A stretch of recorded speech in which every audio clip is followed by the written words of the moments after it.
Oke, selamat pagi anak-anak semua.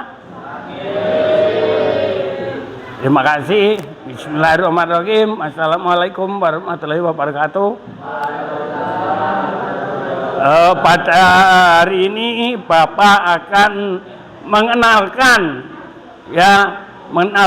pada kalian semua apa itu budaya anti korupsi. Budaya. Nah, pada pagi hari ini kita akan belajar tentang apa itu korupsi. Apa itu korupsi dan budaya anti korupsi. Bagaimana siap untuk mengikuti acara pada pagi hari ini, anak-anak semua? Siap? Kalian tentu sudah pernah mendengar ataupun sering mendengar korupsi. Apalagi kalau melihat di media sosial, di YouTube, di TV, berita tentang korupsi. Siapa yang tahu apa itu korupsi? Yang tahu angkat tangan. Nanti saya beri hadiah. Ayo, Paris. Siapa itu Paris? Paris. Ayo, siapa yang tahu apa itu korupsi? Nah, kita lihat di sini. Apa itu korupsi? Apa itu korupsi? Korupsi adalah perilaku memperkaya diri sendiri dengan melawan hukum yang merugikan negara ataupun orang lain. Mbati dewe, yopo dewe. Yang rugi orang lain ataupun negara. Dirinya untung, orang lain rugi. Contohnya apa? Kita lihat.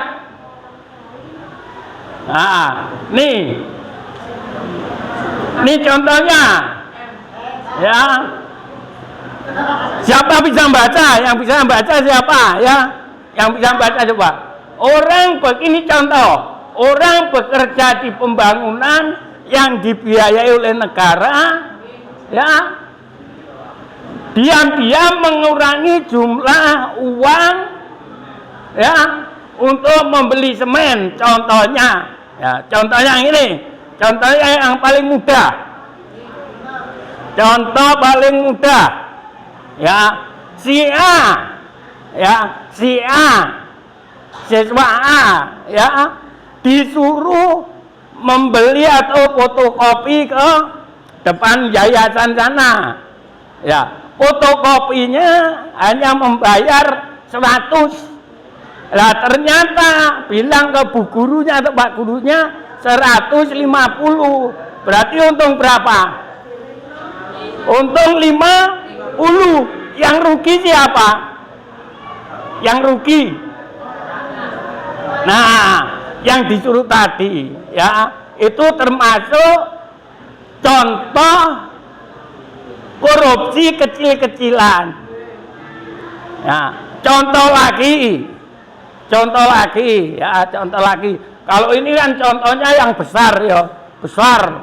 Bangun jembatan, bangun sekolah, regane semen 50.000 satu sak. Kemudian dilaporkan kalau harga semen itu seharga satu saknya 100.000. Sudah untung berapa? 50.000. Yang rugi siapa? Nah, yang rugi yang memberi proyek. Contoh lagi. Ini Asa nih, contohnya Asa. Asa bekerja di tempat gas, tabung gas Asa itu kalau sore keliling jual gas. Sama yang punya gas disuruh menjual ke tetangganya. Ini nanti kamu jual 20.000 satu tabung. Nah, ternyata asa pengen untung banyak, ya diam-diam tidak bilang ke juragane didol 30.000. Nah, satu tabung, berarti asa sudah punya untung 10.000. Kalau satu hari asa bisa menjual 10 galon sudah berapa? 10 tabung sudah berapa? Itu juga termasuk perilaku korupsi. Ya, kecuali kalau asa tadi bilang ke bosnya, bos nanti saya jual 12.000 ya, yang 2.000 buat beli rokok. Wah, ya kalau bosnya menyetujui tidak masalah. Tapi kalau bosnya tidak menyetujui, berarti itu masuk dalam contoh korupsi.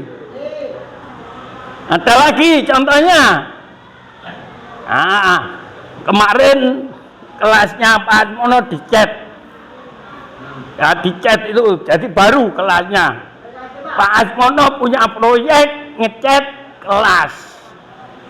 Ya, contoh. Kira-kira Pak Asmono nanti termasuk berperilaku ini atau tidak? Ya, contohnya laporan ke sekolah 1 kaleng cat harganya 100.000. Ya. Nah, pada saat membeli cat ke toko, ya Pak Asmono membeli 4 galon, 4 kaleng cat seharga 400.000. Kira-kira Pak Asmono korupsi atau tidak? Ya, satu kaleng harganya 100.000. Pak Asmono beli 4 kaleng seharga 400.000. Ayo, Pak Asmono korupsi atau tidak? Pak Asmono korupsi atau tidak? Tidak, karena jumlahnya pas. Ya, 100.000 kali 4 berarti 400.000. Berarti tidak ada uang yang dikorupsi oleh Pak Asmono. Nah, Pak Asmono termasuk dalam kriteria, lanjut Mas. Nah ini nilai-nilai anti korupsi. Sudah jujur, berperilaku jujur, berarti jempol gini apa jempol gini? Gini. Ya, jempol begini, bukan jempol terbalik tapi jempol. Kalau asa tadi yang jual tabung 20 didol 30 tanpa ngasih tahu bosnya. Ngene apa ngene? Ya itu berarti perilaku tidak jujur. Nah, kemudian Pak Asmono termasuk ini yang nomor 1, 2, 3. Yang gambar apa itu? Gambar apa kok ya dayung kayak kunci. Tanggung jawab. Bertanggung jawab. Ya maksudnya bertanggung jawab dengan apa yang dikerjakan. Dana nih 400 ya tetap 400. Dananya 100 juga tetap 100. Ale belanja 400 dilaporkan juga 400. Ya, jadi Pak Asmono termasuk bertanggung jawab. Ini nilai-nilai anti korupsi yang harus kita tanamkan kepada diri kita. Ya, tadi yang jujur. Yang pertama jujur. Siapa yang jujur di sini? Nah, misalkan ada iuran 10.000. Kekek. Dari sekolah ada informasi bahwa besok kita iuran 10.000 untuk menengok temennya yang sakit. Ya, lah sampai rumah kamu menyampaikan ke orang tuamu bahwa iurannya 20.000. Jujur atau tidak? Hah? Jujur atau tidak? Jujur atau tidak? Tidak, karena kamu sudah mengkorupsi 10.000. Itu kamu juga termasuk korupsi ya. Iurannya 10.000, bilangnya ke orang tua 20.000. Itu sudah perilaku tidak jujur. Dan perilaku termasuk perilaku korupsi. Ya. Nah, ini tadi jujur, tanggung jawab, kemudian disiplin. Apa yang dimaksud dengan disiplin? Disiplin banyak sekali ya. Tepat waktu itu sudah disiplin. Ya, tapi yang dimaksud di sini, disiplin di sini, disiplin anti korupsi. Apa? Ya, mentaati peraturan yang berlaku pada saat ini tadi, seperti Pak Mono tadi ya. Pak Mono di proyek ngecat kelasnya biar rapi, biar bagus. Di situ ada tata tertibnya, belanjanya, laporannya, ya. Apa mana? Nah, di situ masuk ke ranah disiplin, tertib, menaati aturan, menepati janji. Ini yo, ini jempol. Kemudian apa? Kerja keras. Nah, melakukan pekerjaan dengan sungguh-sungguh, dengan hasil yang maksimal. Contohnya kembali ke kelasnya Pak Mono. Ya, awalnya tidak bagus, surem, peteng. Ya, begitu dicat, sekarang kelasnya menjadi bagus, hasilnya maksimal. Berarti Pak Mono bekerja keras, ya, agar mencapai hasil yang maksimal. Lanjut, Mas.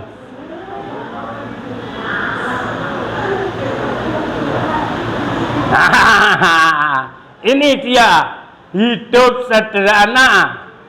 Apa maksudnya? Ya, hidup tidak berlebihan, ikhlas dan selalu bersyukur. Hasilnya berapapun disyukuri, dinikmati. Ya, kalau hidup kita sudah seperti ini, kita tidak punya pikiran atau pola untuk melakukan korupsi. Lah korupsi tadi apa? Masih ingat? Memperkaya diri sendiri, orang lain atau negara yang rugi. Ya, pernah nggak kamu melakukan ini? Jujur tadi, jujur. Yang tadi yang pertama jujur. Ya, kemudian pola hidup sederhana. Ya, orang usah pengen tuku mobil, yang orang bisa tuku mobil. Ngeng.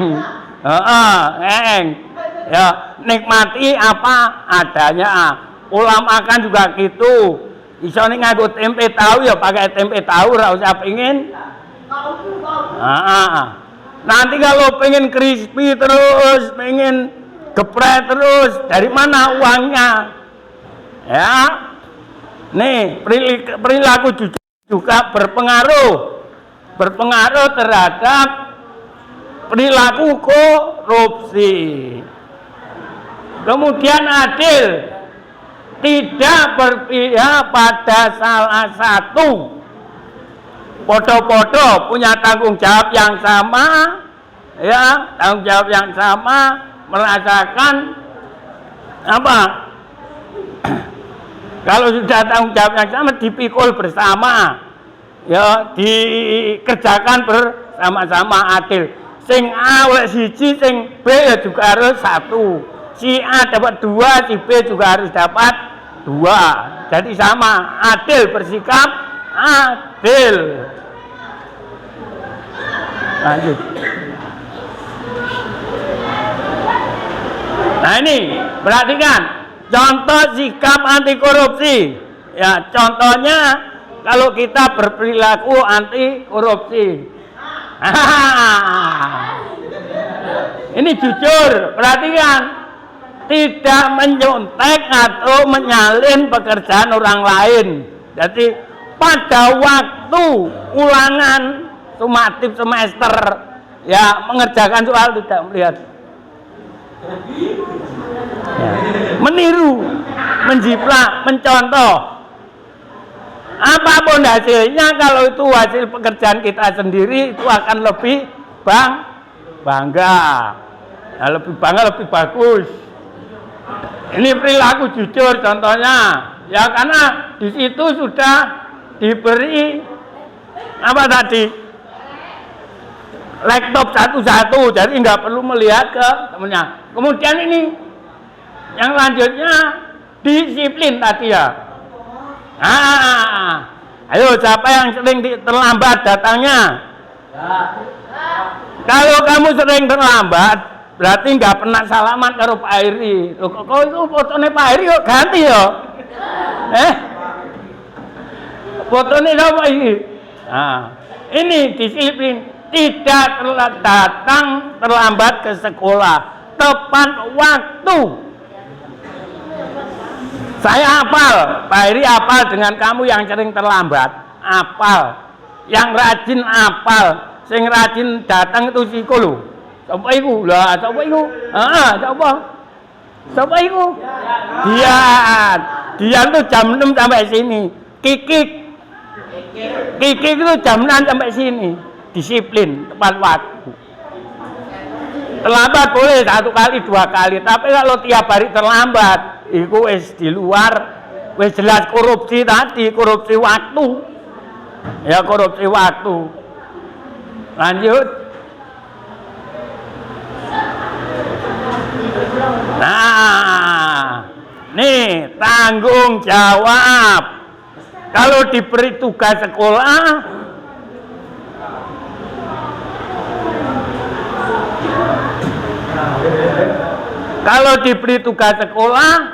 dikerjakan. Contoh nih, jar, engko latihan jam 2 latihan sampai jam 3:30. Ya Pak, jam 3 tak goleki ucul. Ku tanggung jawab ora? Contoh.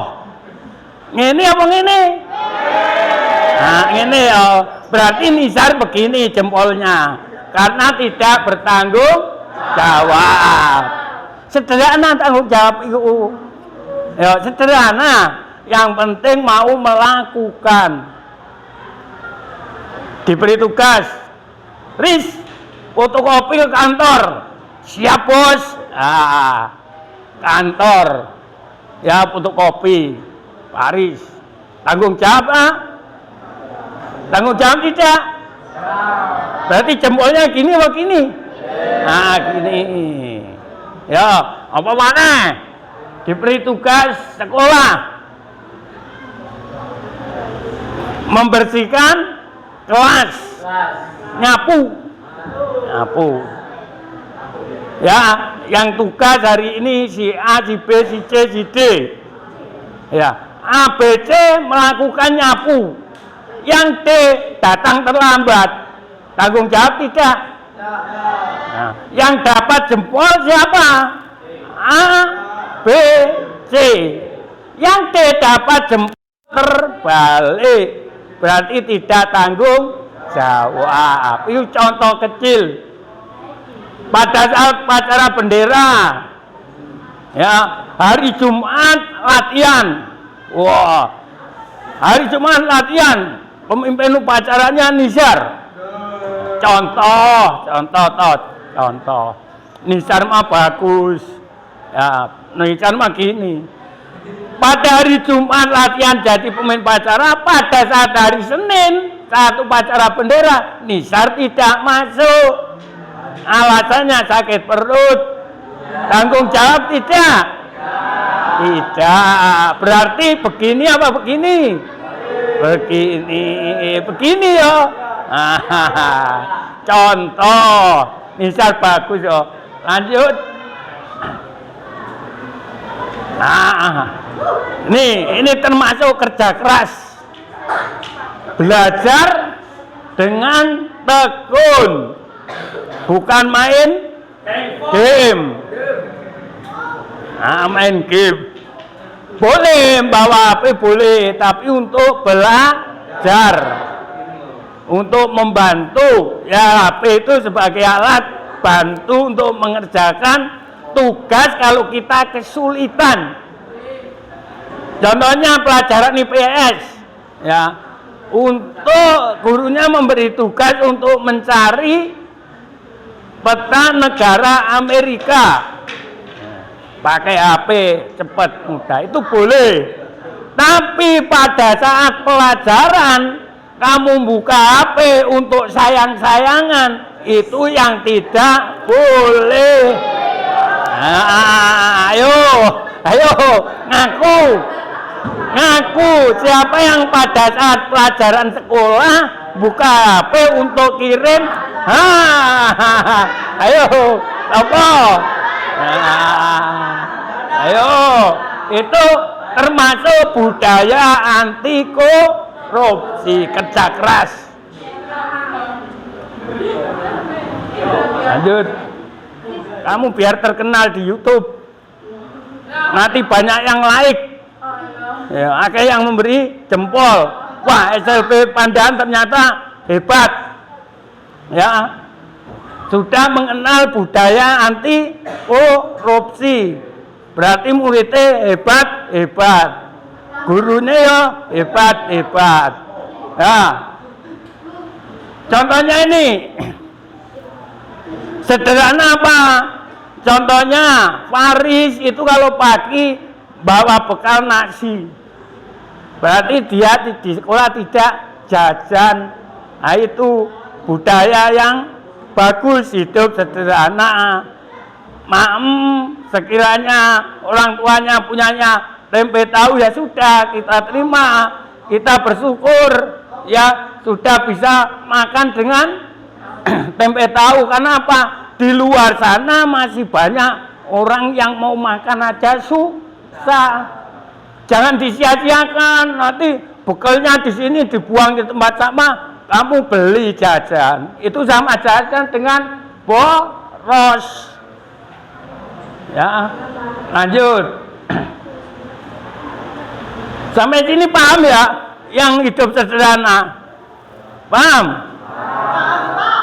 Oh, paham tuh, Paris. Adil. Nah, ini adil. Nulung koncon itu tidak pilih-pilih. Asa yang ditulungi kok sapa? Sindi karo Manda. Ya, Popi ra ditulungi. Boleh tidak? Boleh tidak? Tidak boleh. Popi pingsan ya wis dibawa ke UKS. Sapa? Nabila pingsan ya dibawa ke UKS. Nizar pingsan dibawa ke loh ya. Ngawur. Oh, ya dibawa ke UKS. Tidak boleh pilih-pilih. Wah, sing pingsan Popi ditinggal. Wah, sing pingsan Nanda ditinggal. Wah, sing pingsan Cindy. Wah, itu namanya tidak adil. Teman harus diperlakukan sama karena mempunyai hak yang sama. Nah, ya, hak menerima yang sama, pelayanan yang sama. Tapi yuk kita jangan sakit, harus tetap sehat biar tidak masuk UKS. Ya, nih, tidak boleh pilih-pilih, tidak boleh pilih-pilih. Semuanya sama, ya sama. Temen ki podo sekolah nang ini SLB mempunyai hak yang sama. Yang ditulung ya ditulung, ya yang sama ya. Adil, namanya adil.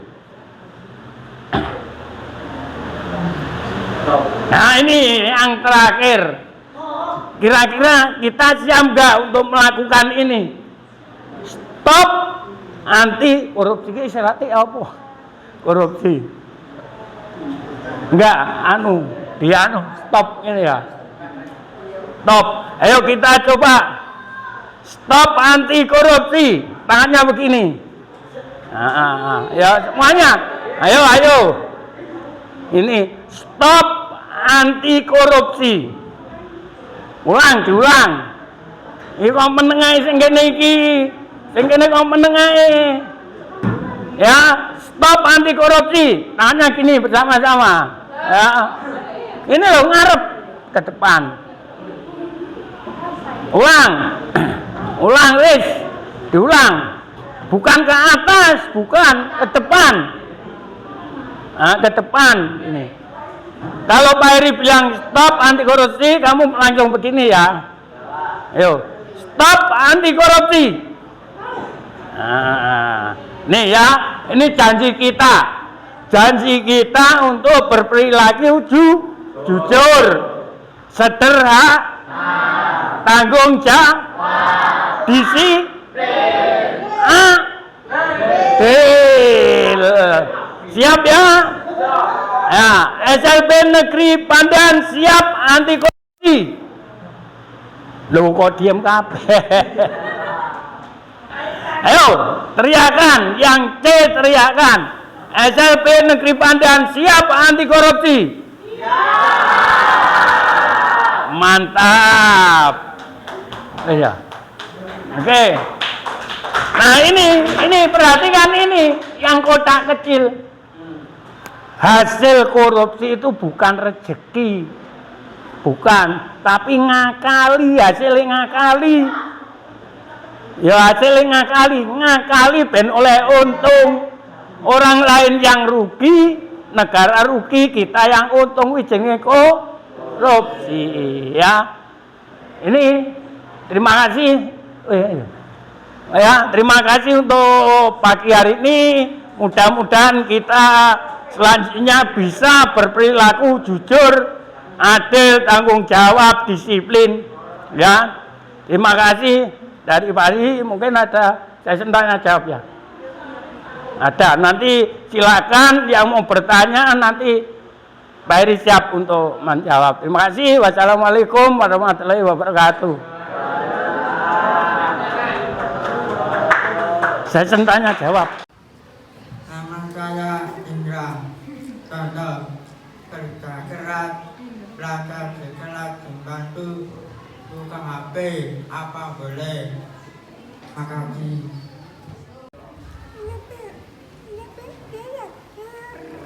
Namanya Ira. Contoh, saya membantu membersihkan rumah. Lalu ibu saya memberi uang untuk ditabung. Apa itu boleh? Terima kasih. Atas pertanyaan kalian, pertanyaan yang cukup bagus. Ya nanti akan saya jawab satu persatu. Saya jawab pertanyaan yang nomor 1 dulu. Tadi pertanyaan dari siapa? Indrawan, ya Indrawan kelas 11 ya, kelas 11. Pertanyaannya apa tadi, tolong diulang. Apakah belajar di kelas boleh pakai HP? Seperti itu ya. Apa di kelas boleh pakai HP? Nah, sebelum saya jawab, kita menengok ke belakang dulu ya. HP sekarang itu sudah menjadi suatu kebutuhan, bukan suatu gaya hidup. Kalau dulu 5 tahun, 10 tahun yang lalu, ya HP itu gaya hidup. Jadi orang yang punya HP itu pasti orang kaya. Pasti kalau orang bekerja di perusahaan itu pimpinan, ya yang punya kedudukan jabatan tinggi. Kalau sekolah ya kepala sekolah, pengawas, guru pun belum ada yang punya HP itu 10 tahun yang lalu. Tapi sekarang karena sudah menjadi kebutuhan, bukan lagi gaya hidup, ya beda ya gaya hidup dengan kebutuhan. Wis butuh untuk tiap hari sehari-hari. Itu sudah banyak orang siapapun sekarang sudah memiliki HP, termasuk siswa atau murid. Nah, penggunaan HP ini juga harus hal yang positif, tidak boleh yang negatif. Contoh yang positif apa? Ya, bapak ibu di rumah bisa kontrol kalian. Apa kalian sudah sampai di sekolah?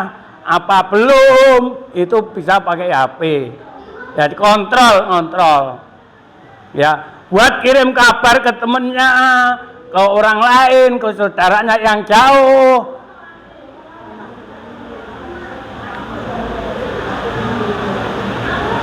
Ya, ini diulangi lagi itu. Ya, perhatikan ya, ini menyangkut jawaban dari pertanyaan temenmu. Ya, kamu terwakili pertanyaannya dengan pertanyaan si Indra. Bolehkah pakai HP pada saat belajar di kelas? Nanti kita jawab ya, tapi kita flashback dulu, cerita dulu. Pada saat tahun 2020 masih ingat ada peristiwa apa? Yang kamu lama tidak masuk sekolah? Ada Mbak Corona. Sekarang alhamdulillah Mbak Corona sudah pulang. Ya. Dulu pada saat kamu tidak masuk sekolah diberi tugas oleh Bapak Ibu guru lewat apa? HP. Berarti kita masih bisa belajar. Ya. Nah, kaitannya dengan sekarang apa boleh? Ya karena itu sekarang sudah kebutuhan. Saya bilang saya bisa bicara boleh belajar di kelas untuk alat bantu pada saat belajar. Tetapi tidak boleh untuk hal yang lain. Contohnya untuk apa? TikTok. Nah, kemarin ada temanmu yang saya panggil ke kantor karena membuat TikTok di kelas. Ya, pakai apa, nyedot apa? Nyedot apa yuk? Boleh tidak? Tidak boleh. Berarti itu perbuatan yang tidak bertanggung jawab tadi. Ya. Ingat, boleh pakai HP sebagai alat bantu untuk belajar kalau kita kesulitan. Contoh temenmu yang C1. Nah, C1 yang kelas 10 kelasnya Pak Heri. 1 tambah 9 kesulitan. 1 tambah 9 kesulitan. Akhirnya saya suruh buka HP untuk apa? Untuk melihat sebagai alat bantu hasilnya. Nah nanti kalau lulus dari SMA, kalau kamu punya usaha kayak Asa jual tabung gas, ngitungan lama, buka aja HP perkalian kalkulator. Nah itu fungsinya HP untuk alat bantu. Itu ya boleh, tetapi tidak boleh untuk hal yang negatif. Contohnya tadi TikTok. Kalau TikToknya bagus, belajar membatik boleh saja, apalagi diunggah ke YouTube, kamu nanti dapat uang.